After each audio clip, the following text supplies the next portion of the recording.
আজকে মেট্রোতে উঠছিলাম বউরে নিয়ে। ওঠার পর মেট্রোতে লাগিয়েছে বসে থেকে আনলাম। পরে এখন মেট্রো থেকে নাইমা বউ আমার সাথে আর এরপর 10 ঘুরবে না।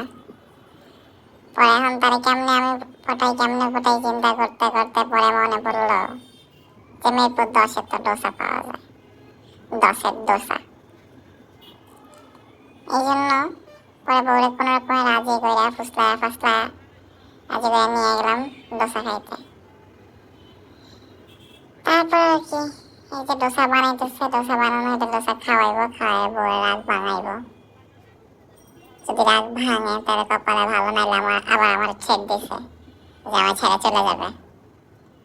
দেখা যাক ডোসা খায় তার মন ভরে কিনা।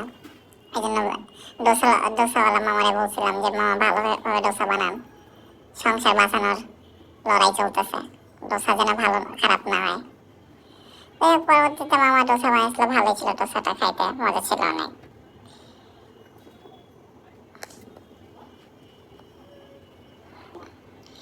আপনাদের যদি কারো বউয়ের সাথে গ্যাঞ্জাম লাগে, বউ যে রাগ দেখায় তাহলে এসে ডোসা খাওয়াইবেন। বউ বইটা যাবে, আপনি বাইতে যাবেন।